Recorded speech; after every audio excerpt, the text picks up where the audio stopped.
Bom, boa tarde a todos. Estamos aí no último evento do Café com Ciência do ano, né? Último evento do Café com Ciência do ano. Hoje a gente tem um palestrante internacional nacional. Né? Eu digo que ele é internacional porque ele está vindo do Canadá. Ele trabalha no Canadá.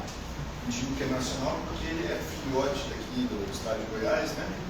E fez a graduação e o mestrado aqui na UFG, de Física, depois fez o doutorado dele na Unicamp. Né?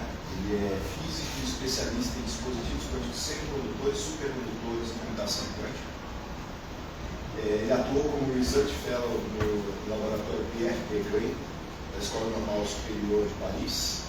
Foi Visiting Researcher no CEA, que é Paris-Saclay, lá na França também. E como Prize Postdoctoral Fellow, esse no Instituto Quântico da Université de Sherbrooke, lá no Canadá. Né? E também ficou aqui com a gente como professor por 2 anos, né? Antes de questão pessoal, que eu acho que talvez ele tenha comentado de algum aspecto, né? Ele acabou voltando então para o Canadá, né? E voltando para o Canadá. Para quem não conhece, ele tem uma carreira brilhante aí acadêmica. Ele vai mostrar para a gente como é que ganha dinheiro, não sei. Mas o interessante é o seguinte: durante seu pós-doutorado em Sherbrooke, em colaboração com pesquisador com grupos na Suíça, Holanda e Canadá, ele demonstrou teoricamente e experimentalmente um forte acoplamento entre qubits de spin e ressonadores supercondutores de microondas. Esses resultados foram publicados na Science Digital. A última vez que ele deu uma palestra no Café com Ciência, ele estava discutindo uma delas, inclusive. Hoje ele está trabalhando aí na CMC Microsystems, né? E ele ingressou aí como líder da equipe de tecnologias quânticas, liderou a criação do primeiro serviço mundial de fabricação compartilhada para dispositivos supercondutores, coordenou quase 33 projetos em algoritmos quânticos, organizou programas de treinamento de tecnologias quânticas, formando aí mais de 300 profissionais. Né? Desde novembro de 2024, ele é diretor de tecnologia da CMC. Então nós vamos ver aí, você vai dizer como é que ganha, é um diretor lá. Liderando as equipes de microeletrônica, fotônica, MEMS, IoT, Edge AI e de tecnologias quânticas. E está liderando aí a visão da organização para avançar na adoção, comercialização e pesquisa e desenvolvimento de tecnologias avançadas no Canadá. Então é com imenso prazer que eu dou as boas-vindas novamente ao Dr. Wilson.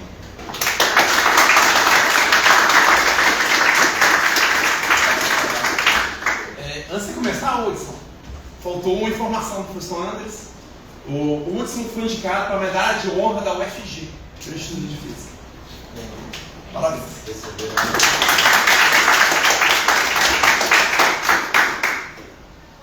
Então, vocês viram que escutam bem aqui, eu tenho uma tendência agora, verdade, passando, a tendência de falar mais e mais baixo. Se começar a falar baixo, aí vocês sentem uma vez, vocês vão voltar a comentar um pouco da voz. Primeiramente, eu quero agradecer realmente ao Andres e ao Café de Ciência para a oportunidade de falar aqui novamente no Café de Ciência. Hoje e meia, eu estou difícil pela indicação ao programa medalha, né? Vai ser amanhã, se não me engano. Aí não recebi, não. Amanhã, 19 horas. Talvez a palestra aqui, vocês vão falar, Amanhã, 19 horas. Ir embora, né? Mas, vamos lá. Então por que eu realmente decidi dar essa palestra aí? Então, como o Gomes falou aqui, eu fiz a graduação, mestrado aqui, doutorado, no Unicamp. E eu passei basicamente toda a minha carreira científica, até antes de ir para Sherbrooke, sem saber na minha cabeça que eu poderia realmente migrar para a indústria. Né? Para mim, a minha visão era sempre isso. Fez mestrado, doutorado, vira professor. Isso aí é a carreira de pesquisa. E em um momento, basicamente, eu pensei, vou largar e vou fazer outra coisa na minha vida. Talvez por medo, talvez por não querer conhecer, né, o que o mundo tinha a mostrar. Né? Então, aí eu fiz essa transição depois de virar professor para passar para a indústria. Então, eu vou comentar isso. E o que eu vejo no Canadá realmente é isso. Que hoje existe, eu vou mostrar números aqui, existe um grande incentivo do governo para que os jovens, primeiramente, fiquem no país, né, e para desenvolver a ciência nacional, a indústria, e, claro, trazer riqueza. Né? Geralmente, o país só cresce quando está basicamente, gera riqueza se você produz tecnologia. Okay? Isso aí você pode ir para qualquer país no mundo que é rico e ele tem que produzir tecnologia para exportar. Então, se você ficar só vendendo grão, você vai ser rico no fato. Então, como é que faz isso? Como é que a gente pode pensar que o Brasil pode fazer isso? Eu sei que eu estou em Goiás, eu sou da terra do agro, já está rico. Então, O governador falou que Goiás virou a terra da IA. Goiás. Excelente. Então, vou começar a falar, mas antes de eu entrar basicamente no detalhe do que eu vou falar, eu quero falar o que eu faço hoje. O que é a empresa? Né? A empresa basicamente é uma empresa sem fins lucrativos, tem basicamente 60 empregados, tem um pouco mais de 40 anos, né? E nós suportamos basicamente 10 mil acadêmicos e 1.000 empresas com população em todos os acessão de tecnologias. Né? Que é basicamente nessas áreas de microeletrônica, fotônica, IoT, EGI, redes e tecnologias quânticas. Então a gente faz basicamente todo o suporte nessa área. Ano passado, a gente começou um novo programa, eu fui pegando os slides, tá? Ano passado a gente começou um novo programa que foi financiado pelo governo do Canadá, 223 milhões, onde realmente está vindo para o governo federal 120 milhões de dólares canadenses para começar a desenvolver tecnologias no Canadá que não existem. Basicamente, meu inglês está brigando aí com minha cabeça agora. Eu estou tentando achar as palavras em português aqui, mas se eu só dar uma palavra em inglês aí, não tem problema. Então, basicamente, o que aconteceu depois do Covid foi basicamente que as cadeias de suprimento, né, foram bastante afetadas. Então, basicamente, chips de semicondutor, então, basicamente, quando você na sua casa, você entra na porta da sua casa, você tem na geladeira, tem um chip de semicondutor, no seu fogão talvez tenha também, se for smart, tem chip de semicondutor basicamente tudo que você faz. Então, começou a ter esse problema de falta de chips de semicondutor para desenvolvimento de coisas normais, de relógio, talvez. Então, o que o governo canadense resolveu fazer é começar a desenvolver essas cadeias de suprimento no Canadá para eles fortalecer.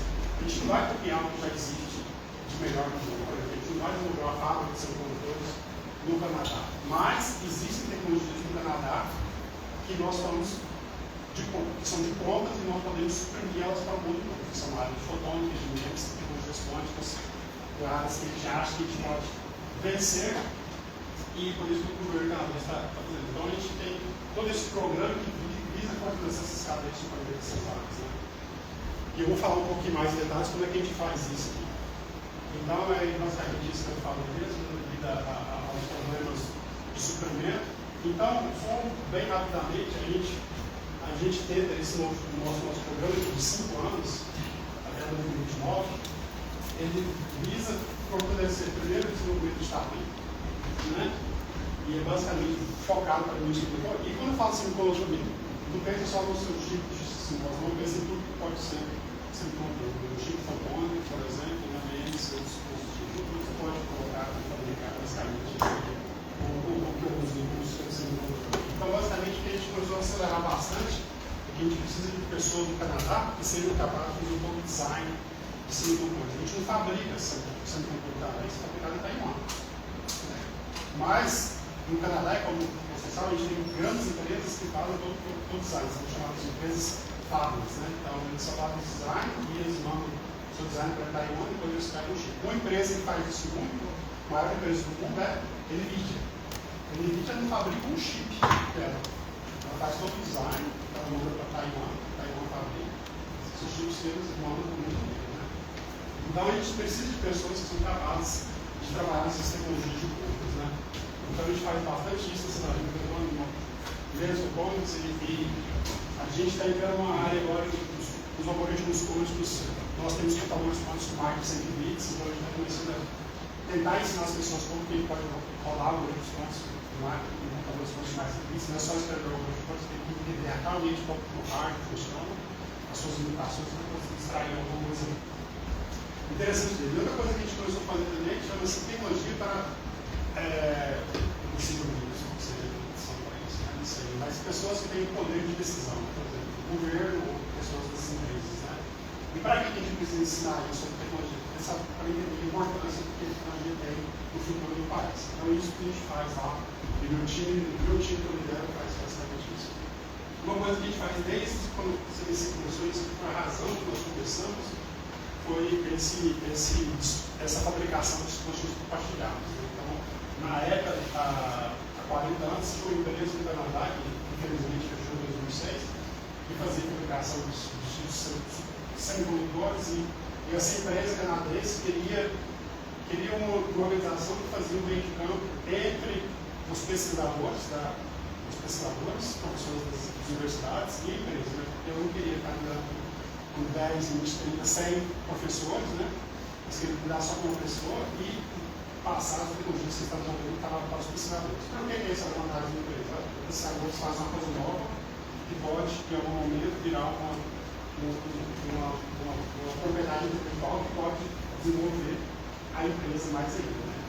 Então, as empresas lá no Canadá, eu vejo bastante, que elas realmente gostam de trabalhar bastante com os professores da universidade, tem maneiras de financiar mais alto, mas também fazer o que elas acessam às tecnologias. Então, nós fazemos esse cost sharing, ou fabricação compartilhada, e eu vou explicar o que é isso agora, nessas áreas, novamente. O que a gente faz?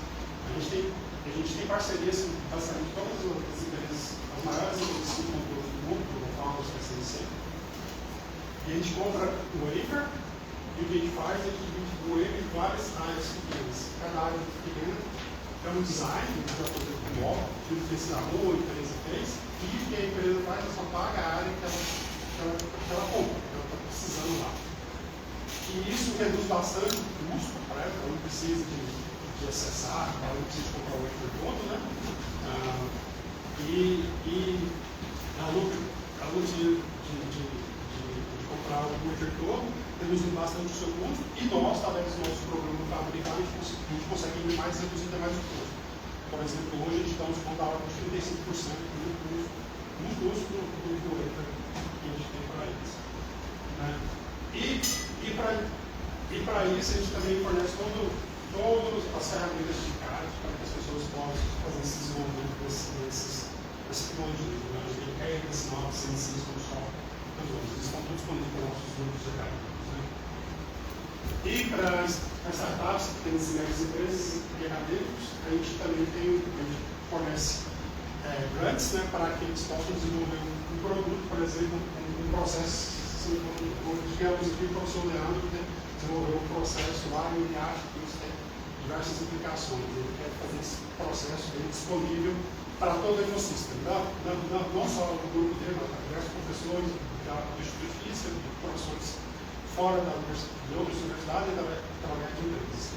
Ele precisa levar esse processo a um nível mínimo de qualidade, então a gente financia esse desenvolvimento desse processo, e depois ele consegue contratar alguém que vai fazer essa parte comercial para ele, que é basicamente fazer a fabricação dos dispositivos quando ele chega com essa pedir. Então, basicamente, a gente faz isso e a gente quer também que as pessoas desenvolvam produtos através desses processos. Né? Então, isso a gente faz, a gente dá ordem de 1,5 milhões para empresas e acadêmicos que participam dessas negócios. E a gente vai lançar agora, na segunda-feira, o Competition Talks, que é um programa para avançar a adoção de computação quântica no Canadá através das empresas. A gente vai financiar até $100 em acesso a computadores quânticos. Então, basicamente, isso que a gente faz. Eu vou parar aqui, porque esse aqui eu achei interessante, essa organização única financiada pelo governo do Canadá. Não existe uma organização similar à nossa nos Estados Unidos. Existe uma organização um pouco similar à nossa na Europa, mas ela não envolve tudo isso. Então, assim, isso é uma maneira, ter uma organização como essa é uma maneira interessante de reduzir os custos de pesquisa no país. Se a nossa empresa é capaz de fazer o custo para acessar essas mesmas tecnologias, para acadêmicos, se disparar isso, é impossível manter a produção científica e a informação do pessoal nessas tecnologias.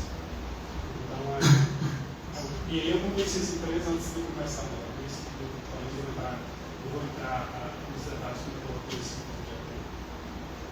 Mas é um modelo interessante. Então, eu estou trabalhando nessa empresa agora, mas o objetivo é falar de carreira, né?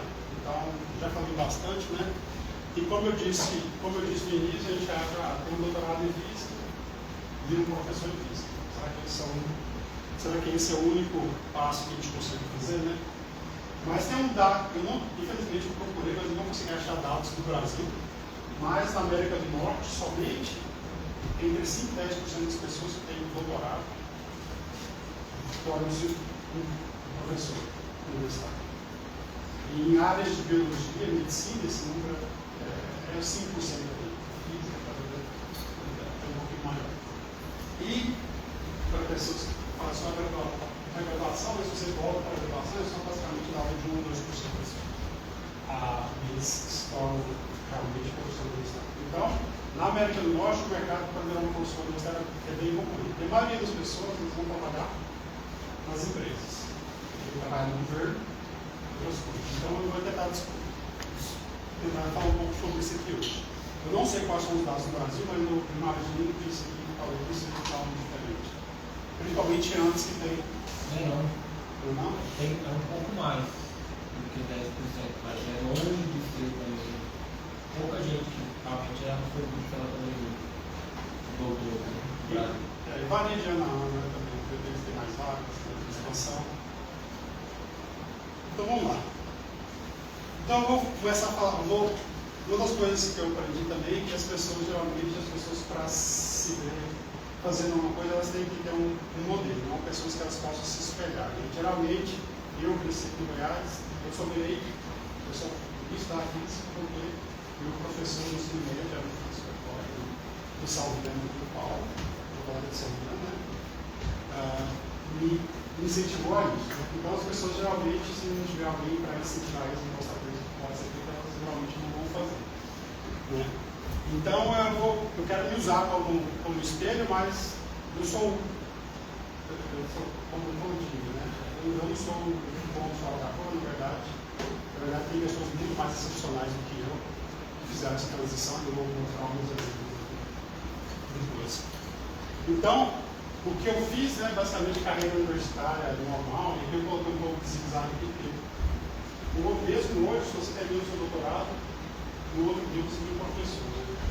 E a concorrência está tão grande que várias pessoas já estão fazendo pós-doutorado para entrar. Eu vim fazer um concurso que eu estava buscando pós-doutorado. E no exterior isso aí é basicamente a norma. Né?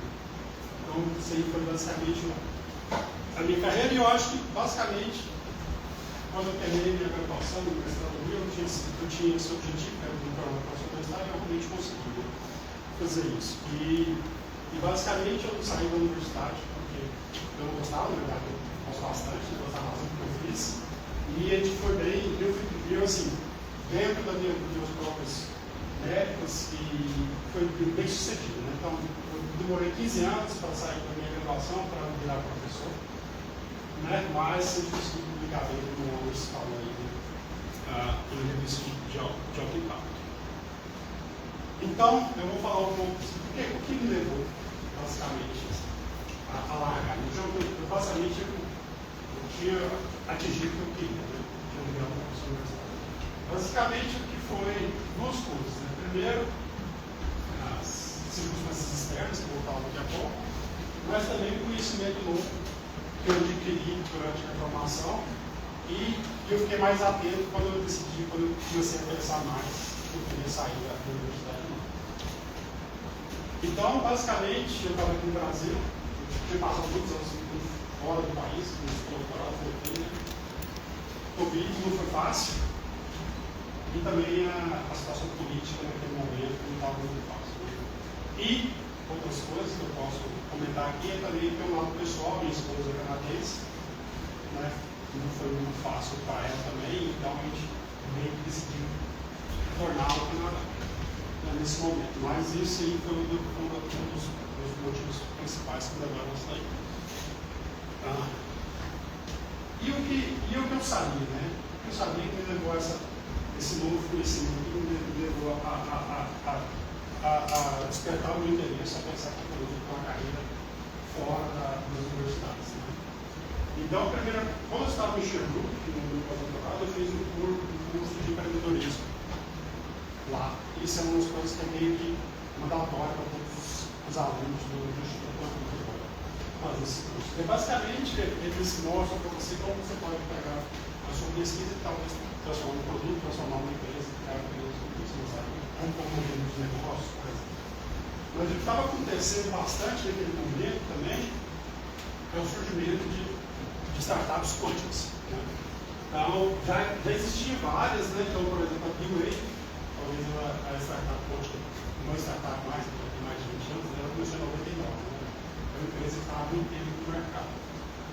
Teve uma outra que veio em 2012, mas basicamente a grande maioria das startups começaram a ser criadas depois de 2015, 2016.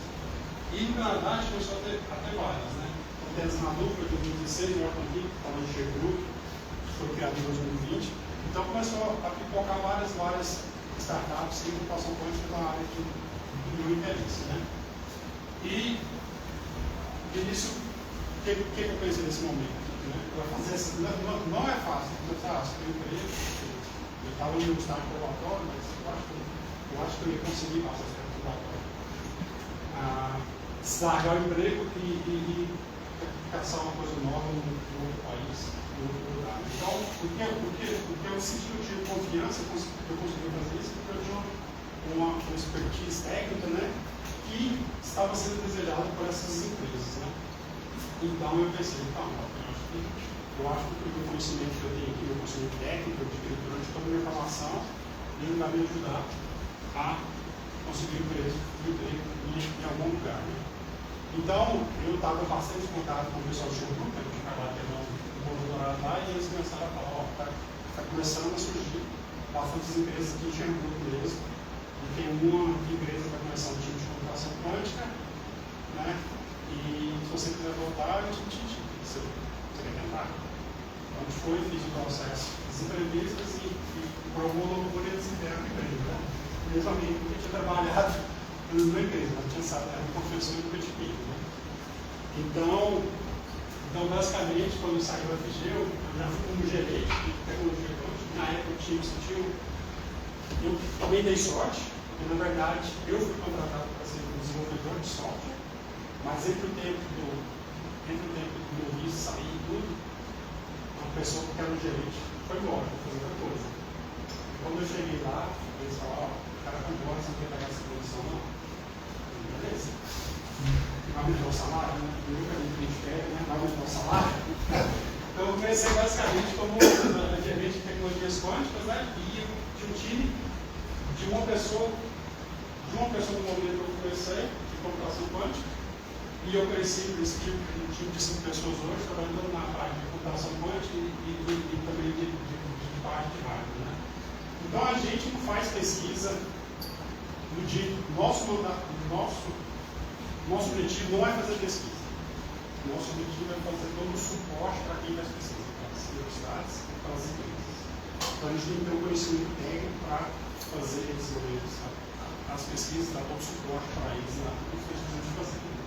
Então a gente fez basicamente sobre a liderança, a gente fez basicamente 33 projetos de computação quântica, basicamente diversas universidades foram as parcerias e algumas empresas. Né? E aqui a gente fazia qualquer parte que a gente fornece o suporte. Era basicamente entender como o computador quântico funcionava para poder estar em mais tempo possível. Então, o grupo, o professor, o grupo de pesquisa, eu fiz a parte de algoritmos quânticos, mas eles não entendiam basicamente, algumas vezes não entendiam como eu poderia rodar de maneira eficiente no algoritmo quântico, no computador quântico da IBM, no computador quântico da Protein e qualquer outra coisa. Isso é uma coisa que o meu grupo conseguiu fazer. E devido ao meu interesse na parte supercomputador, quando eles falou, eu tenho toda essa perspectiva, a gente começou a empresa a fazer todas essas partes de fabricação compartilhada, né? E nas outras áreas, e a gente resolveu trabalhar também, tentar desenvolver alguma coisa para dispositivos supercondutores. Dispositivos supercondutores, como vocês estão organizados, eles são usados, por exemplo, para o computador quântico da Google, IBM e outras empresas. Né?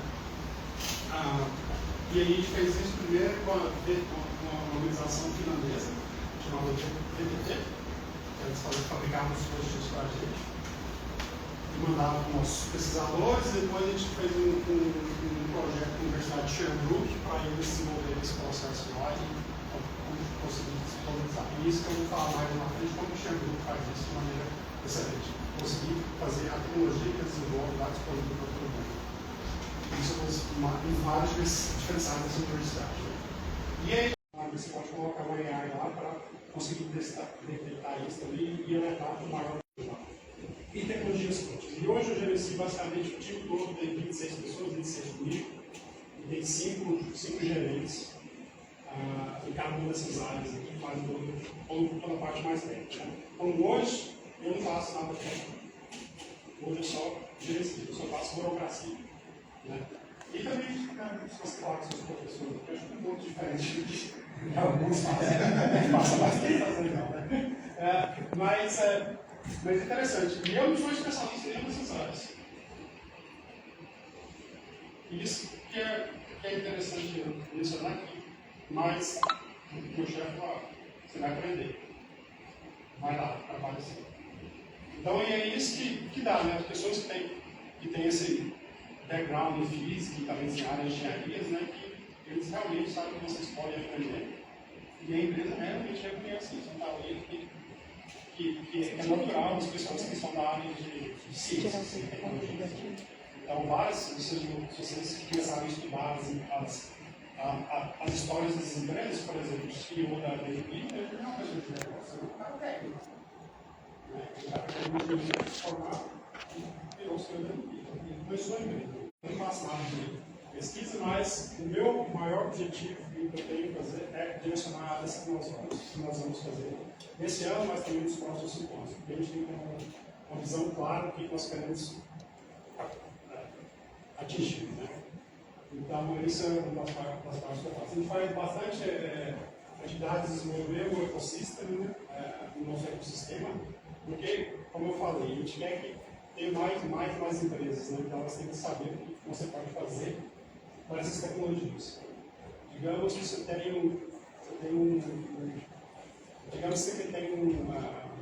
uma lagoa na sua fazenda e você quer criar peixe lá, você vende esse peixe. Você pode colocar vários sensores lá para saber como é que está a qualidade da água. E esses sensores você não precisa de verificar. Você coloca o sensor lá e tem essa informação. Mas as pessoas não sabem disso.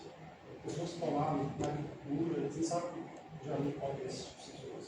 E como atingir isso. Então a gente tem empresas que desenvolvem esses sensores, mas não adianta eu ir lá e achar, essa ideia é maravilhosa.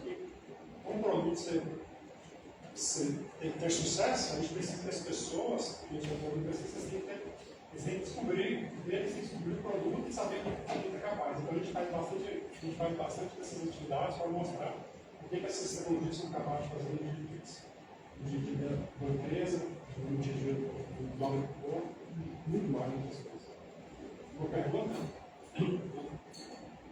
Mas é isso, né? Mas é isso. Então, se eu só voltar aqui, basicamente, eu tenho quanto tempo? Eu estou muito devagar. Você teria 10 minutos. É óbvio que está ali feio, umas 10, 11 minutos. Tá bom, então vou acelerar aqui, desculpa. 11 minutos, tá bom. Tá bom. Então, vamos lá, né? Eu vou acelerar aqui. Então, basicamente, é a mesma coisa. Na origem da tecnologia. Aqui, isso não foi uma coisa como eu diria, não foi linear, foi uma coisa que eu estudei e resolvi tentar. E é claro que eu sei que vai ser o próximo passo, eu não sei. Talvez eu comece uma empresa, talvez eu não sei uma empresa, algum dia, não sei. Só daqui 5 anos, talvez eu volte a uma história diferente com vocês. E acho que é isso que vocês têm que saber, certo? Eu acho que é muito importante que os alunos tenham esse negócio. Nunca é tarde para começar algo novo. Eu não fiz essa transição de 37 anos de idade. Né? O cara que começou a TSMC, a maior empresa de semicondutores do mundo, hoje, ele tinha 59 anos de idade. E ele era milionário, ele foi aposentar e largar. Ele foi e começou a empresa, ele era a maior empresa de chips do mundo. Então, nunca é tarde para começar nada novo. Mas só tem que ter vontade. E vocês que são novos, talvez é isso que eu quero começar a principal, né? Acho que é a hora de explorar várias coisas é agora, né? Depois você tem filhos, as coisas vão ficando mais complexas, né? Mas vamos lá, tentar um pouco, né? E eu acho que o interessante de saber é que carreiras, elas podem ser, você pode mudar a hora que você quiser, nada te impede, tá? Isso. E tá tudo bem, ninguém vai te julgar. Tá? Talvez sua mãe vai falar, o que você está fazendo? mas é só a vida, né? E como eu falei, na verdade é normal, né? Somente de 5 a 10% das pessoas se tornam professores universitários, né? Mas o que é interessante é que cada vez que você passa por uma nova fase, você vai ter assim, você vai aprender algo novo. Tá? Uma coisa nova, você vai aprender e isso vai te dar novas habilidades que você pode usar no futuro. Né? E eu vou entrar um pouco aqui quais são as suas habilidades. Né? Então eu vou passar aqui um pouco rápido, tentar começar. Né? Então o que eu quero discutir aqui em 10 minutos, né? Desculpa, né? É basicamente falar que as habilidades que vocês adquirem durante o curso de física, elas são bastante valiosas para a empresa. Eu vou te mostrar alguns exemplos, né, que às vezes a gente não faz essa conexão, mas depois que você passou, lá no futuro você consegue ver voltar para essa conexão. Eu vou usar alguns exemplos aqui também de física básica para vocês. Né? Então, eu vou tentar falar um pouquinho da realidade brasileira e vou tentar passar bem rápido por Chevrolet, que eu acho que é um modelo interessante que pode tentar ser emulado aqui no Brasil em algum lugar. Então, quais são essas habilidades? Né? Então, não a lista exaustiva, né, mas só algumas delas, basicamente, você tem um problema de decomporir em partes, né? Faz ficar mais fácil. Consegue fazer modelo, abstração, pensamento crítico, né?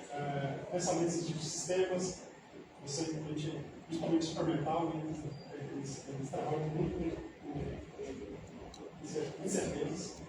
Né? Comunicação, vocês têm que aprender, vocês fazem os projetos de vocês têm que falar no complexo. E o complexo está uma gama muito grande de pessoas vindo visitar vocês. Né? Tem o pessoal avaliador que está vindo visitar vocês, tem o pessoal de medicina, de biologia. Se você usar, isso é uma coisa que eu vou falar para vocês, se você usar a mesma linguagem para falar com essas pessoas, vocês vão perder elas. Então, uma das coisas que vocês têm que fazer é adaptar a sua linguagem para falar com pessoas com fundos diferentes, com pessoas de diferentes especialidades. Né? E, muitas vezes, hoje, o que eu faço é falar com pessoas que não têm um background técnico, né? Você tem que falar para eles coisas bastante técnicas de maneira que todo mundo possa entender. Geralmente, você está falando com o prefeito da cidade, você tem que falar para ele coisas. Você tem que explicar para ele o que você está fazendo importante, o que ele tem que dar dinheiro para você fazer isso, e você não pode perder ele nos 2 primeiros minutos, né? Você vai conseguir manter a conversação. Programação, e talvez uma das coisas mais interessantes aqui, que vocês têm que aprender rápido, mas também falhar rápido. Eu vou explicar por que isso. E essas duas aqui são os que eu vou mostrar exemplos mais distintos. Né? E é claro que você faz a física experimental, você tem a probabilidade experimental que você adquire, né? E você consegue resolver problemas que eu, como teórico, nunca consegui. Né? Então vamos lá. Né? Então, todas essas habilidades você adquire que elas são valiosas tanto na universidade, na indústria, consultoria, finanças e muitas outras. Mas também uma das coisas que eu quero falar basicamente na parte de empreendedorismo, né? que é onde que acho que está faltando bastante no Brasil, essa parte de empreendedorismo. Então vamos lá. Então, deixa eu tentar pensar um pouco no problema de decomposição aqui. Né? O que vocês fazem quando vocês fazem isso? Estão, né? Então você tem um lançamento aqui, tem que decompor um movimento aqui, né? X, Y. Então você faz isso, você quebra o seu problema em duas partes. Né? Você quebra o movimento na parte horizontal, na parte vertical.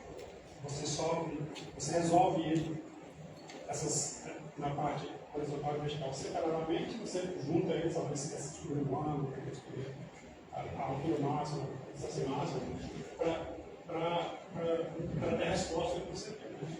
E isso é bem normal na física, parece basicamente quase tudo que você faz, né? Durante o curso de física, você tem composição de problemas. Se você fazer circuitos abertos, você começa a resolver, está em paralelo, está em série. Você vai na mecânica quântica, você resolve as hamiltonianas, talvez se forme um saldo harmônico, uma parte do saldo harmônico, você consegue resolver ele analiticamente, mas tinha partes não harmônicas lá, você talvez uma teoria de perturbação. Né? Então a gente faz isso. Para saber todos os problemas que você faz na física, você tem que fazer essa quebra, a quebra do problema. Né? O que é fácil de se resolver e o que é difícil de resolver. Né?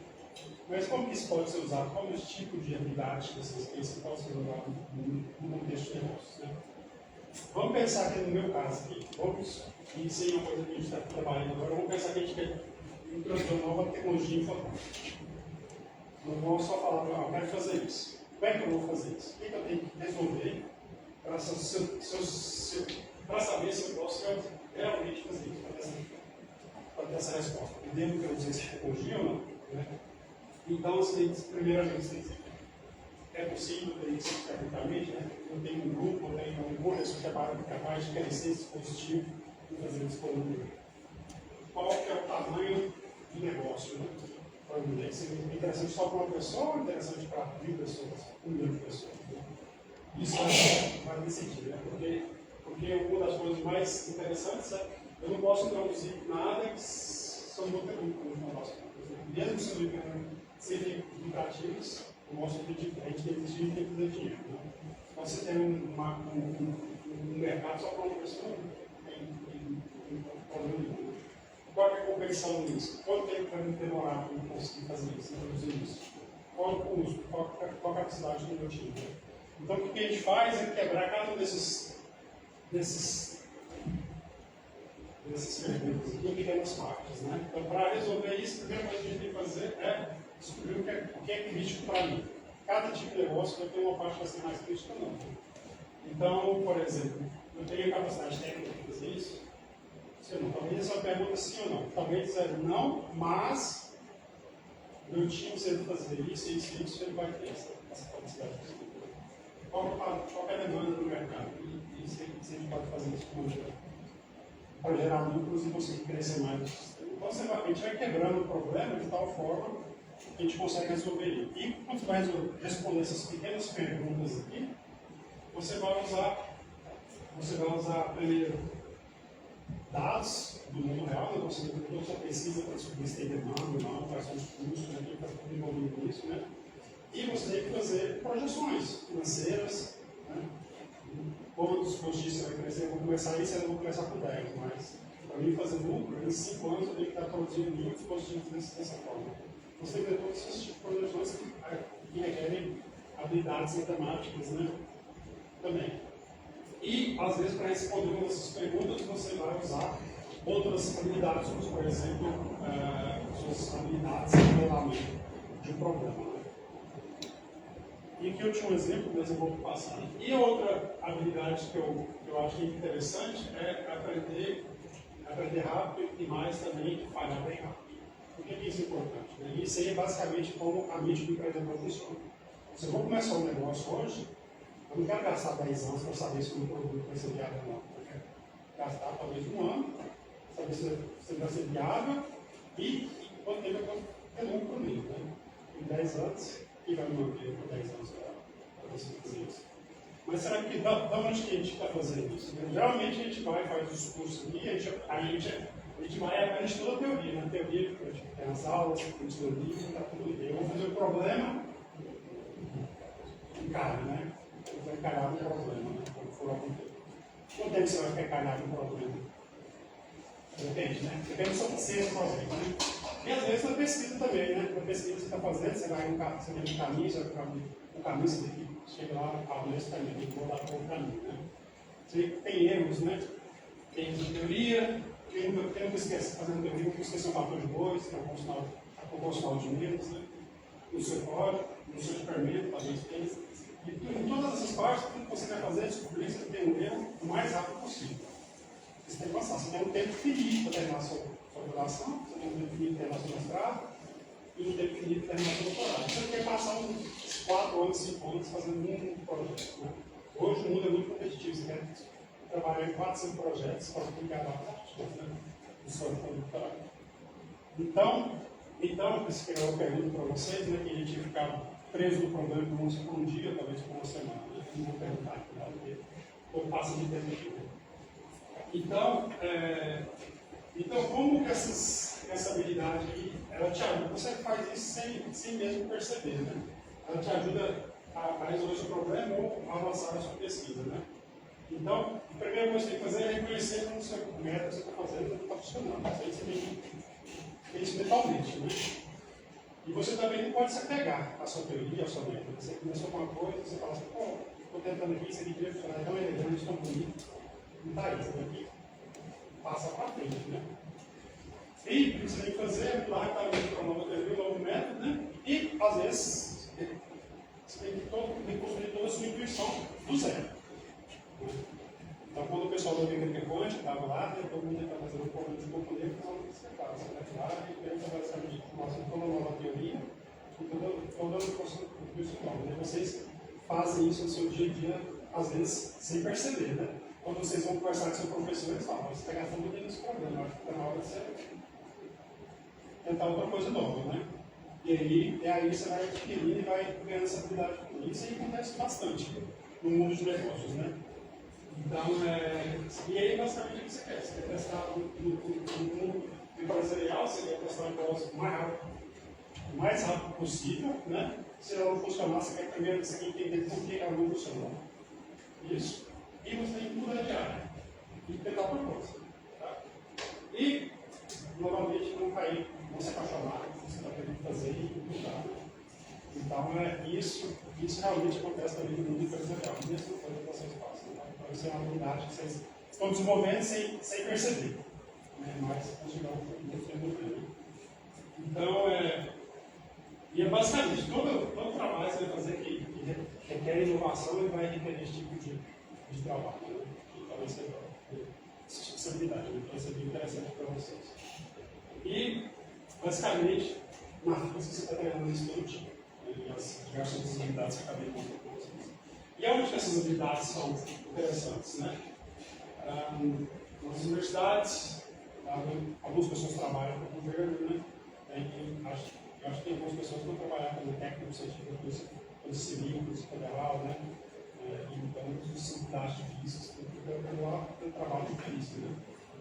Nas fintechs, aqui, Google, IBM, essas coisas, finanças, Itaú, tem bastante grandes de modelamento de risco, né? A gente tem basicamente modelamento da Ronda Dourado, que foi fazer isso, sabe? Não trabalha na área de finanças, né? Saúde, né? Farmácia, energia, defesa, no setor de defesa.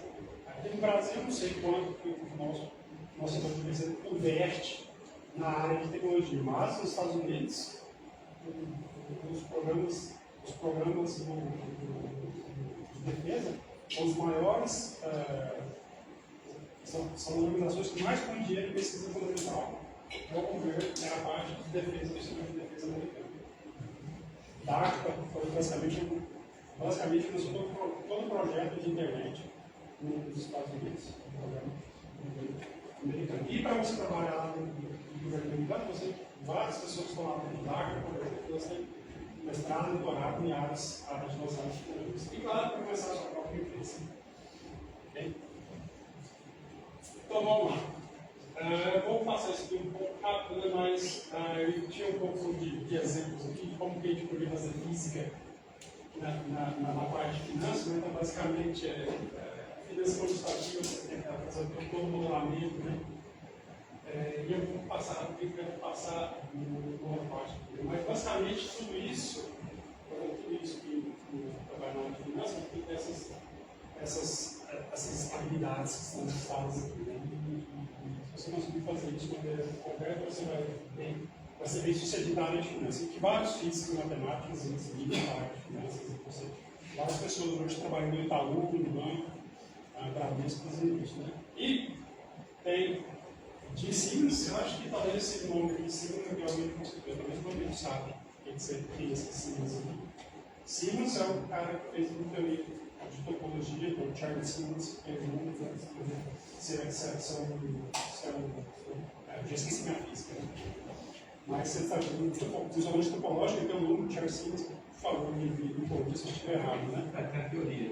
Teoria, né? Para toda parte de teoria topológica tem o Charles Siemens teoria, né? Mas ele tem doutorado em matemática, ele criou essa empresa de finanças, né? Que eles pegam o dinheiro dos outros e investem, né? Então eles são a empresa mais bem sucedida no investimento nos Estados Unidos, ligada por matemática. E o Manuel Derber, que era um físico teórico, que foi trabalhado com o Goldman Sachs. Isso é bem interessante. Só para mostrar para vocês aqui. Um doutorado em física teórica, em física de partícula. Ele foi trabalhar no Bell Labs, desenvolvendo linguagem de programação para modelamento de negócios. Depois ele foi para o Goldman Sachs, trocou de empresa, voltou para o Goldman Sachs, ficou lá por quase 15 anos. E depois que ele saiu do Goldman Sachs, ele voltou para a universidade. Como diretor de um novo programa que chama de Financial Engineering. E ele criou, como quando estava em produção, ele criou modelos matemáticos, né, que escrevem bastante, de maneira bem concreta que está acontecendo nos mercados. Né? Então, basicamente, bem sucedido essa passagem de físico teórico para a parte de banco. Né? Então, vamos lá. E é claro, na parte de técnica, eu não vou falar nada, você pode fazer computação quântica, máquinas de semiconductores, fotônica, né, data science. Isso todo mundo pode fazer, as skills estão aí, e um dos exemplos, as pessoas não sabem, mas um dos exemplos mais interessantes é que ele não gosta, ele tem uma graduação em negócios e física ao mesmo tempo, em várias empresas de tecnologia do sistema. E hoje nós temos bastante empreendedores da área, Kevin Guerra, doutorado em física em Yale, trabalhando em IBM para desenvolver os computadores quânticos deles, onde eu criou uma empresa chamada IBM de Computação Quântica. E o Christopher Moreau, professor da Universidade de Maryland, saiu da universidade, criou uma empresa dele de computação quântica chamada IMQ, ficou lá por alguns anos e hoje ele doutorou na universidade. Então, as pessoas mudam como eles querem. E no Brasil, eu acho que hoje nós temos algumas coisas aí, né? A Quartinha agora, a juntação quântica criada pelo Felipe Faxini e Marcos Oliveira, e tem o Unibanco hoje possui um tipo de computação quântica também, que é liderado pela Samuel Brito, que é da principal doutorado lá no Instituto Internacional de Física. Instituto lá em Natal. Então, várias pessoas conseguem mudar. Então, eu vou passar isso aqui rápido, mas basicamente, quando vocês estão na indústria, tem alguns tipos de carreiras. Primeiro, você tem o que eu chamo de caminho tecnológico. Você começa como cientista, aí você pode ser promovido para senior cientista, ser senior scientist, senior principal scientist. É só um tanto de número para mostrar como é que você vai. E depois pode virar fellow ou distinguished scientist. Isso aí, basicamente, se você tem nesse caminho aqui, você tem que ir fazendo pesquisa a vida toda. Tá? A IBM tem esses distinguished scientists, tá? Pessoas que estão lá há 20, 30 anos e eles avançaram bastante a pesquisa que eles fazem. Né? Aí você pode também para a parte de negócio, que é cientista, você pode virar um gerente, pode virar um diretor, VP, vice-presidente, CTO e CEO. Né?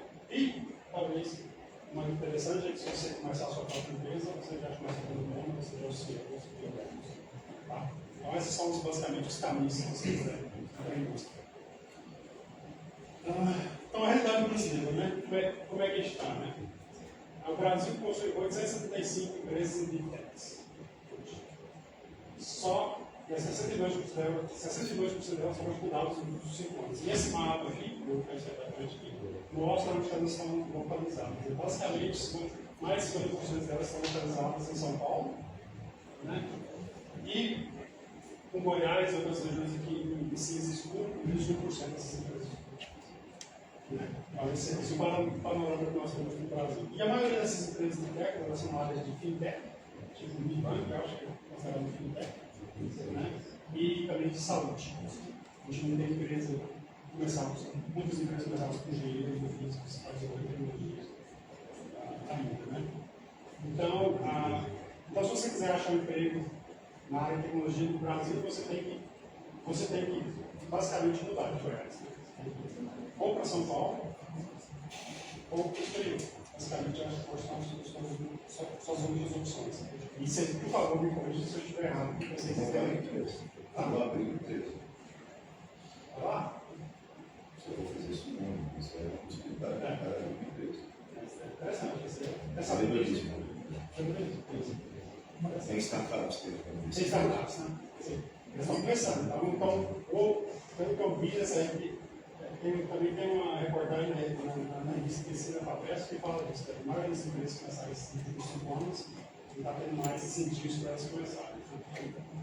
Então, como é que você pode ficar aqui, né, se você quiser? Primeiro, você pode atrair multinacionais para cá, fazer pesquisa.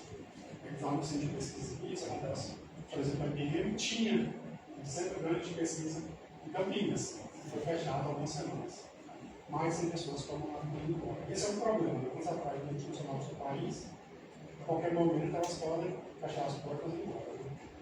Então, a melhor maneira de se criar valor é vocês terem empresas vocês mesmos. Né? E isso contribui para todo o ecossistema. Né? Então, eu quero só falar um pouco de Chevrolet, que na minha cidade que eu vivo lá, minha casa não está aqui, minha casa aqui é um lago, na região central da cidade. Isso aqui é uma igreja, que hoje é uma hamburgueria. Você comprar um hambúrguer lá, você é mais gostoso. O nome do nome diz que é ONG, ou mais. Mas é interessante. É uma cidade pequena, 170 mil habitantes, 150 quilômetros de Montreal. Mas tem fatos interessantes. Basicamente, tem 2 universidades lá, a maior universidade da Chevrolet, tem 33 mil estudantes. Então, isso é basicamente 20% da população. Né? E mais de 3 mil professores, 2% da população é recebendo professor universitário. Mas Chevrolet é uma cidade bem antiga, né? Mas Chevrolet é uma cidade bem, assim, é rica, mas já foi mais rica. Né? Mas aconteceu basicamente um declínio industrial, né, na partir das décadas de 70 até a década de 90. Né? A economia basicamente era fábricas de trabalho barato, né, e não requeriam bastante a mão de obra especializada. Bastante. A empresa maior daquela época lá era a empresa de estilo, fábrica de tecido, isso, né? Isso hoje, basicamente, isso hoje está tudo no Sudeste Asiático, né? E o que tinha interessante lá, eu sei que a cultura, o pessoal local da cultura, né? Eles viam os empreendedores, ou essas empresas, né, como pessoas que geravam lucros, né? Ao custo dos trabalhadores deles, pagavam salários bem baixos. Parece que será que a gente vai se comunicar aqui assim também? São pessoas que façam isso, né? Então, mas só que em paralelo, como eu já disse para vocês, a gente tem 8 instituições lá de pessoas depois do ensino médio, né? Então, no total tem 47 mil estudantes lá, tem 2 universidades, e mais de 10 mil pessoas empregadas nessa parte de educação lá. Né? Então, juntos, são 34% da população. Então, o que aconteceu foi que em 2007, teve um evento chamado Chevrolet Summit, onde basicamente 300 lideranças vieram, né, e falaram que a gente tinha que remodelar a cidade e o setor econômico da cidade. E isso devia fazer a cidade um centro para a inovação. Isso foi uma coisa que aconteceu lá. Então, e eles criaram, em 2009, uma parte desse negócio que nós chamamos de o objetivo dessa organização era criar empreendedorismo através do conhecimento. Então, tem todas essas pessoas lá fazendo isso, né? E vamos tentar gerar dinheiro através disso, né? Ficar com algumas pessoas lá. Então, a universidade participou também. Ela aderiu isso, ela criou um acelerador, foi criado em 2019, criou uma TransferTech para transferir a tecnologia, a propriedade intelectual para as empresas, né? E ela também fez outra coisa. Ela abriu seus laboratórios e suas fábricas, né, de dispositivos para a comunidade. Então, hoje, qualquer empresa que quiser desenvolver um dispositivo, se a universidade tem equipamento para fazer isso, ela vai cobrar, claro, mas ela deixa você ir lá e fazer esse dispositivo. E isso começou a gerar várias coisas, né? Que eu vou falar aqui rapidão. Então, já tem quase 200 novas empresas que foram geradas, né? Mais de 3 bilhões foram investidos nisso, quase 10 mil empregos foram feitos, né? E hoje tem basicamente 650 empresas nessa área de tecnologia trabalhando lá com mais de 20 mil empregos, né? de alto salário nessa área. Então, vou passar, eu vou gastar muito tempo, vou terminar em 3 minutos. Então, o código aqui foi uma coisa nova, não tinha, né? Em 2016 foi estabelecido através do Instituto Quantic, né? E um dos motivos aqui foi ter um instituto de caráter disciplinar. Então, tem basicamente 40 professores lá em física, engenharia elétrica, ciência da computação, matemática, negócios e até pessoas de ciências humanas trabalhando lá. E o que eles reconheceram foi que talento era o seu maior produto e que a maioria deles também estava indo embora. Então, eles pensaram, o que a gente pode fazer para que essas pessoas possam ficar aqui, tentar ficar um pouquinho de pessoas aqui. Então, eles começaram a dar grandes para estudantes, você poderia fazer uma pergunta, você mesmo, qualquer estudante. Fizeram a parceria com a Escola de Negócios para fazer esse curso de empreendedorismo, que eu fiz quando eu fazer palavra lá, né? E começou a trabalhar bastante com o governo da província e com a universidade para tentar levantar fundos para aumentar a cidade. Em 2018, a primeira startup hoje foi criada, foi criada com um aluno. O primeiro dinheiro que recebeu para começar esse projeto foi de 100 mil dólares. Né? E em 2020, o governo de Quebec criou a Zona de Inovação Quântica, em Getúlio, né? E a partir daí a gente já recebeu mais de 1,3 bilhões para desenvolver o sistema quântico. A maioria do dinheiro foi para a universidade, 500 milhões foram para empresas e fazer o desenvolvimento da zona. Então eles estão fazendo isso. E hoje nós já temos 15 empresas com mais de 200 empregados nessas áreas. Essas empresas que estão aqui nas primeiras 2 linhas são empresas que foram começar os cursos das universidades. Nós, por exemplo, uma empresa de computação quântica, desenvolve um computador quântico, eles acabaram de ganhar um grant de 15 milhões de dólares para desenvolver um computador quântico. E as outras são empresas internacionais, para a própria começar na França, mas hoje no escritório. E a fábrica de computadores quânticos que está na América do Norte está em as outras. Né? E a minha empresa também está lá, comigo. Então, só para.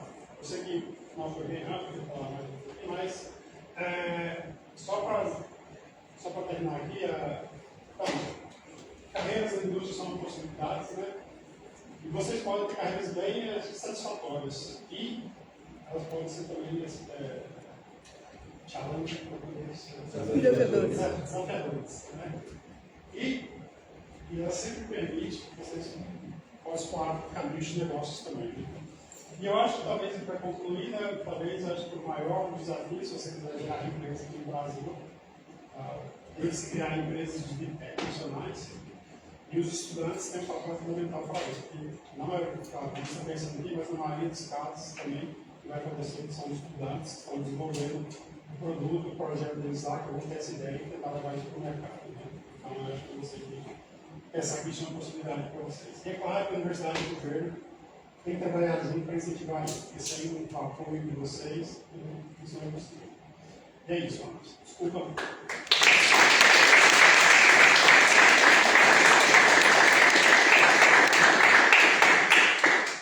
Bom, tivemos uma apresentação um pouquinho fora do nosso padrão, mas eu acho que é um assunto que também está fora do nosso padrão e é um assunto importante para estar sendo discutido. Então, estou aberto aí para a discussão, perguntas, questionamentos, comentários. Vou começar então, Lúcio. Fala para o estudante, fala para nós aí. As coisas que na indústria, né, nas empresas, né, E quanto à física, sua bagagem que veio dessa ciência, né? Como isso é importante, como é que isso te ajudou a entrar lá e como é que é isso lá dentro, lá fora, como é que eles enxergam esse profissional físico, né? Essas habilidades, porque às vezes nós não reconhecemos as habilidades que temos, né? Vocês estão colocando essas habilidades aí e as pessoas não entendem isso, né?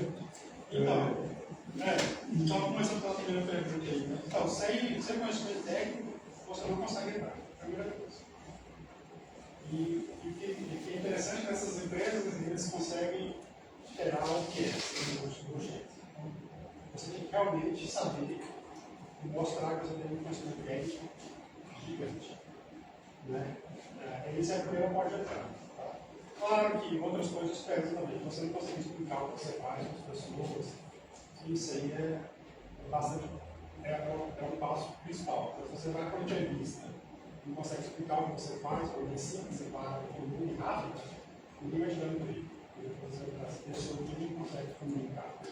E você também tem que demonstrar que você tem que trabalhar em equipe. Você não consegue fazer nada sozinho no mundo empresarial. Então, quando o professor fala, vamos fazer esse trabalho aqui, esse laboratório de física, todo mundo sozinho, mas está muito sempre sem aguentar os outros. Né? Mas essa parte de trabalhar com você é bastante importante nas empresas. E quando você está lá dentro, você só vai crescer se você for bom tecnicamente. Se você não for bom tecnicamente, você vai se mandar de volta sem isso. E o tempo, você não tem tempo. O salário é caro. É caro não ser empregado. Mas mudar o empregado do Borg, em 3, 6 meses, é muito mais barato que cada uma pessoa com produto por 2 anos. Então, nem use desse lado. Né? Se você não está produzindo do jeito que você está trabalhando, você vai ter. E não tem nada errado nisso. Às vezes as pessoas começam, pensam achar que isso já aconteceu. Já teve uma pessoa que trabalhava no meu time, ela fez doutorado em física experimental, queria tentar um pouco de computação quântica, ela começou com computação quântica, depois de 6 meses lá, ela falou, não, ela mesma falou, se não é para mim, foi para outra. E hoje ela está liderando um time nacional de computação quântica. Então, e talvez, se você entrar na empresa, talvez você tenha que ser chato. Se tem um colega chato, você quer. Você vida para mim. A cultura não é legal. Então você também pode partir. Então, quando você vai para a empresa, tem esses tipos de liberdade, isso acontece bastante. Mas isso acontece aqui também, né? Porque o que você falou, que é saber dosar. Entender qual é o seu limite, que é uma questão que às vezes eu falei com um aluno você. Você não pegou um problema, você não, de cara você já tenta olhar a solução? Não. Você tenta o problema. Mas você não pode ficar um mês inteiro tentando resolver o problema se aí uma semana você pergunta para alguém e olha, como é que é? Você não pode ir para a primeira tentativa buscar uma resposta e nem fica demorando demais, é isso aí, essa dosagem, você fazer isso. Eu acho que outras profissões, não sei como é que porque você tem engenheiros e outros lá. Mas qual o perfil assim, mais difícil de achar, qual o perfil que mais tem lá? Nesse caso? O perfil mais difícil de achar hoje seria alguém, assim, para a gente lá é pessoas que têm bastante computação quântica e que também tem um experimento, que está acontecendo dentro do computador. Dentro do computador mesmo. Esse aí é achar as pessoas que sabem fazer a programação e entende como é que funcionam as coisas eletronicamente lá, isso aí é. As duas coisas simultaneamente são. Isso aí tem. Talvez tenha. Talvez tenha 100 pessoas por mundo. Hudson, essa nossa capacidade, treinar no mundo físico, de entender um problema, separar em partes que você discutiu super bem, várias pessoas na física conseguem obter. Esse é um ponto que você comentou que está envolvido com essa capacidade de trabalhar em equipe. Né? Nesse caso, você não acha que o envolvimento desses alunos em projetos de pesquisa, em áreas multidisciplinares, poderia ajudá-los a começar a adquirir esse tipo de habilidade? O que você acha sobre essa capacidade, sobre essa possibilidade? Porque é muito comum o físico querer resolver como você estava comentando tudo sozinho. E, na verdade, no mundo real, onde você está atuando, e também na área científica em que você ataca problemas multidisciplinares, não tem essa história de você conseguir resolver qualquer coisa importante sozinho. Você pode fazer um comentário a respeito? Posso complementar a pergunta do Marcos? Basicamente, estamos chegando nessa questão. Hard skills, você pode aprender. Soft skills, você tem que aprender. Mas como? A André está sugerindo um caminho, mas existem outros no mundo empresarial. Como se faz para aprender essas soft skills? Eu acho que você só aprende a trabalhar em equipe se você trabalhar em equipe. Né? Você pode tanto de se quiser, teórico lá e tal, mas você trabalha em equipe, você tem aí realmente botar a mão na massa. E é mesmo, e eu concordo plenamente. A melhor maneira de vocês aprenderem a desenvolver esse trabalho em equipe é trabalhar com formações multidisciplinares, com vocês, né? Colocar dois sistemas para a formação. Isso aí é um trabalho de equipe fácil. O trabalho de equipe difícil, esse trabalho difícil, você coloca o pessoal na farmácia. A farmácia tradicional é difícil. E o físico vai tentar aprender a farmácia. E eles vão se encontrar em algum lugar. Não é? No final, você sempre tem um físico aprendendo alguma coisa. Eu fico Pessoas não aprendem. isso é sempre isso. Eu quero que aprenda. Mas o farmacêutico também aprende. Na verdade, a troca ela tem que ser, ela tem que ser recíproca. Se não for recíproca, não for. E aí você consegue fazer coisas de alto nível. Você faz coisas finais juntas e você consegue fazer rápido.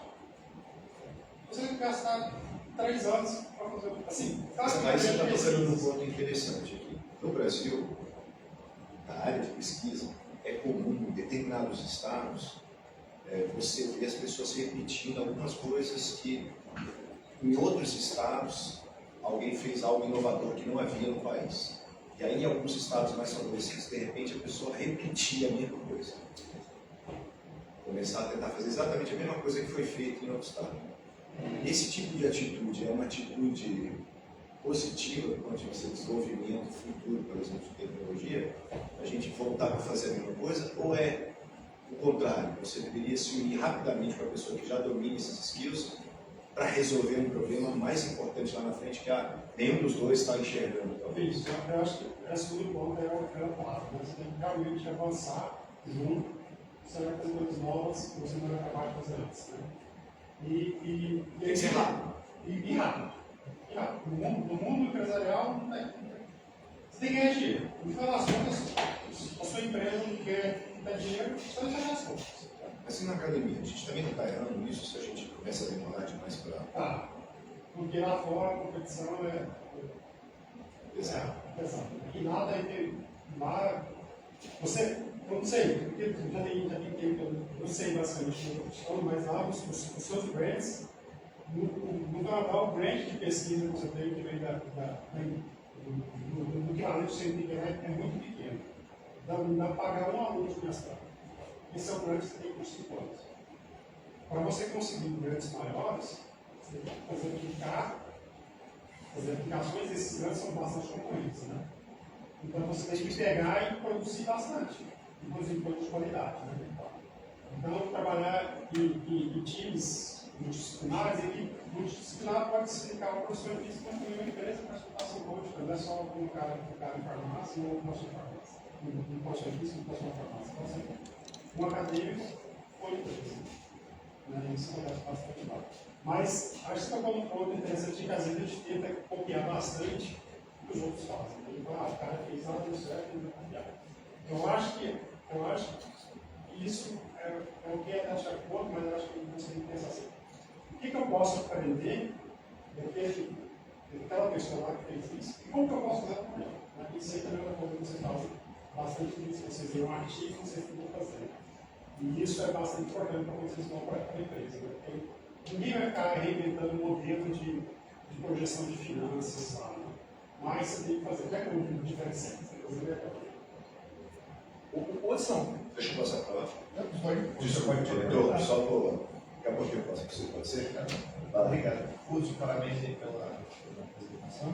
E é uma dúvida que a física, para mim, sempre foi algo muito mais de persistência do que de inteligência, para mim, né? E eu queria ver como é que a visão empresarial nesse sentido. Tipo assim, chega um cara que é um cara que se esforça bastante, ele tem um resultado, ou aquele smart tech, o cara que ele vai pelo atalho e tal. O que é mais valoroso assim pro mercado Eu acho que a pergunta é qual. Talvez se os dois chegaram na mesma resposta, no mesmo tempo, não tem diferença nenhuma. O caminho importante é o ponto final. Mas se tem uma pessoa que ela trabalha mais rápido, consegue entregar mais rápido, essa pessoa vai se destacar mais. Isso aí acontece em todas as partes. Né? Você faz isso, você consegue fazer suas provas de pesquisa bem paradas, vai clicar mais. Isso aí é uma coisa muito. Mas o que você falou, mas também não basta fazer isso se não tiver capacidade de comunicação capaz. Sim. Hudson, nesse projeto que a gente chama, qual a porcentagem de empresas, startups que começaram nesse projeto, que estão sobrevivendo ao Vale da Morte? Então, aí depende da área da ação. Ela tem eu vou falar aqui, mas uma das partes dela chegou, que essa parte mais parte são ciências biológicas, ciências de medicina. Né? Então, isso aí, claro, tem Vale da Morte para eles. Ele está tentando agora para pessoas em inteligência artificial. Porque ele está gerando resultado. E computação quântica, talvez? Computação quântica já tem basicamente, eu te falo desde 2016, que eu vou falar de computação quântica, o pessoal está no Vale da Morte. Está chegando perto do Vale da Morte. Né? Ainda não está. Mas eu acho que mas acho que a gente precisa chegar nesse. Porque geralmente tem uma tecnologia nova, basicamente ela cresce bastante, né? O investimento dela, depois ela cai. Depois ela cresce, na cabeça que fala do altamento, já está essa parte dos investimentos estão caindo, né? Acontecendo com o dot-com nos anos 2000. Então eu acho que a computação quântica está na primeira subida. Mas isso é importante, porque é importante ter isso, porque as empresas estão vendo isso, mas o governo está vendo isso. O governo vai fazer investimentos específicos nas áreas que eles acham que eles podem ganhar. E sem essa euforia, digamos assim, do mercado, né, o governo não vai fazer nada. Como é que a lei de Moore é equivalente para computação quântica? Lei de Moore para computação quântica? Como é que está? Então, a gente está vendo o número de qubits aumentar, bem devagar. Bem devagar do que? Mas não tem, acho que não tem calorização. Não segue. Dobrar, Não consegue. Não, mas eu queria saber se tem alguma relação. Não, ainda não tem nenhuma. Não tem ainda dados suficientes. Não tem dados suficientes.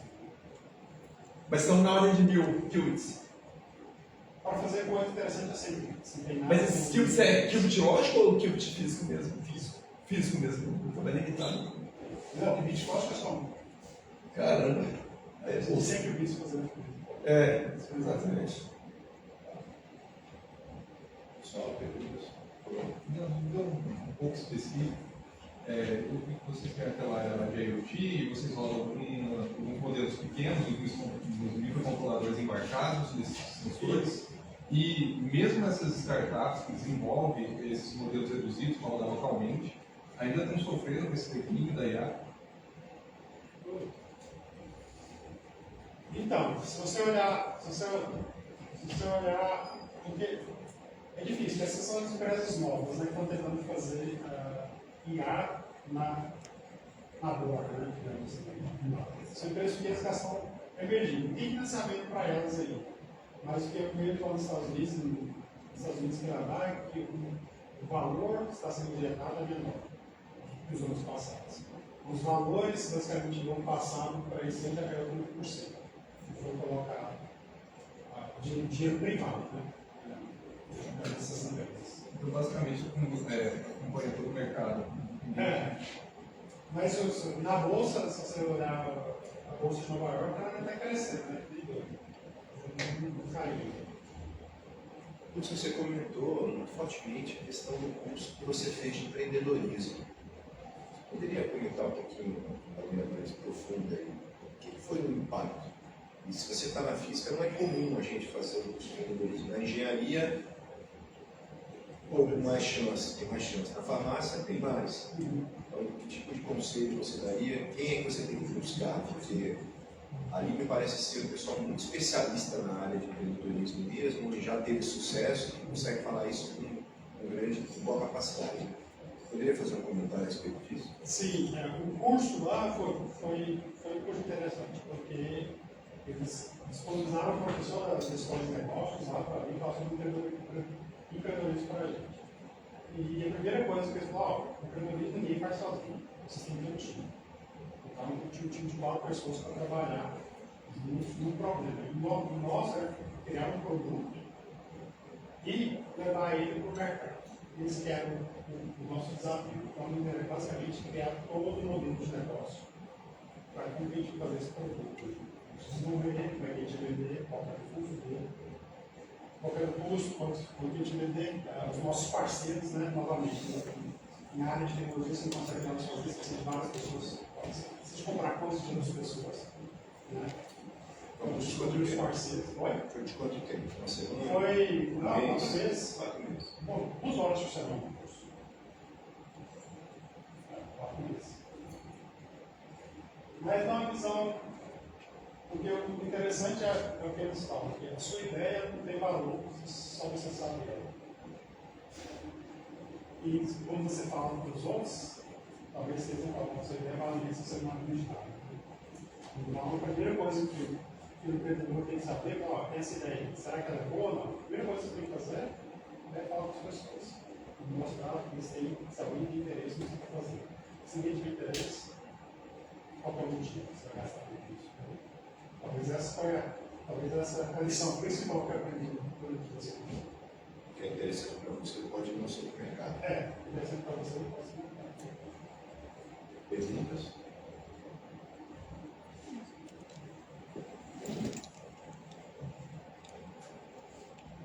Comentário mais adicional? Parabéns aí pelo caminho que você seguiu, muito desafiador. Mais fácil. Não é fácil que isso Isso é difícil, mas. Obrigado. Mas não dá saudade, não? De vez em quando resolver um probleminha lá. Vai passar um pedido. Se escreve a metodinha, né? Eu Adilei, o prêmio que o curso vai ganhar às 7 horas vai aparecer ao vivo no canal da UFG. Eu imagino que sim. A medalha de honra é um evento que acontece a cada 4 anos, né? Então, vai ser sexta-feira à noite, às 19 horas. Vai ser transmitido. Vai ser aqui no Centro Americano que faz. Né? Então, na verdade, é capaz de estar aparecendo online. Então, para quem está assistindo a gente aí, no Instagram do Instituto, fica aí o convite para ver a cerimônia da premiação, né? Exatamente. O professor Wilson, certamente, nos honra muito. Sim. Ele também tem aceito aí a indicação, né? E certamente a gente vai ver ele. Mas e aí, quanto é que você ganha, afinal de contas? Isso é só minha esposa que sabe. Pessoal, a gente passou um pouquinho do tempo, mas foi algo diferente, né? Então, eu espero que todos tenham conseguido ter uma visão um pouquinho diferente aí das capacidades, das possibilidades na formação do físico, né? E eu desejo muito sucesso aí para o nosso empreendedor, talvez futuro empreendedor, se ele montar uma empresa, pode se qualificar com isso, né? E gostaria de agradecer a todos vocês, né, pelo ano, a equipe que está sempre aí com a gente aqui no Café do Ciência, todos vocês que estão assistindo aí. Foi um ano com muitas palestras, né? E estamos aí trabalhando duro para que ano que vem a gente venha também com um grande número de palestras interessantes, pegando discussões amplas, ciências de várias áreas, né? E também empreendedorismo, fazer coisas importantes aí para todos vocês. Tem um outro exemplo de empreendedorismo de outro empreendedor físico, né? É um cara que fundou a PixArts, que é físico, né? Não sei se vocês sabem, ele escreveu o livro Criatividade S.A. E os sistemas que desenvolveram lá quando o Steve Jobs desenvolveu o Nexus, né? Eles usaram. E a PixArts faz com desenho de ginásio, importante. Na outra coisa, diferentemente do que muita gente acha, né? Que eles usam para fazer processamento das imagens, eram computadores Unix, tipo Unix, nunca foi Windows. E na história lá que o cara conta que alguém errou e deu o comando RF na raiz do sistema operacional. Então é que ele coloca o comando e entrega o sistema operacional. E que foi um problema que, como eles tinham dado licença para uma maternidade para uma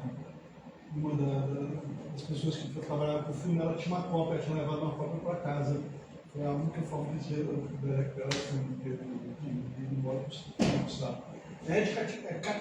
o Catmull, eu não sei o nome do cara, é um nome assim, mas é um físico teórico, foi financiado pelo Departamento de Defesa na década de 60 para fazer imagens, trabalhar com imagem, produção de imagem. O pessoal, ninguém imaginava algo desse tipo. Aí, de repente, a partir dessa daí, cria a Pizza Arts e começa. Ele depois ficou de outras empresas, né? Mas está trabalhando com tratamento de imagem, coisas que, na época que ele foi fazer o doutoramento dele, não era financiado pelo Departamento de Defesa. Ele dá um depoimento dizendo que o Departamento de Defesa norte-americano financiava, não interessava que fosse, ele financia tudo, mas, entretanto, algumas coisas saem, você nunca sabe o que vai sair no resultado de pesquisa, que a Pizza Arts é um exemplo disso, que pagaria o financiamento de todas as outras que ficaram lá para trás. Então, com essa visão que eles fazem, só que não sabem quando é que vai sair, não vai sair. Esses grandes empreendedores, inclusive, depois de ficarem superiores, dão doações importantes nas universidades. Então, nós estamos esperando o Wilson ficar. E mandar para a gente. Eu disse antes da Mostra, ele é o fundador da Science Foundation. Quem sabe que alguns anos você vai ser o fundador de um outro Alguém assistindo aqui na plateia, né? Alguém Só serve de exercer isso, né?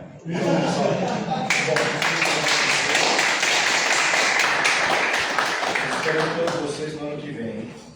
Boas festas a todos.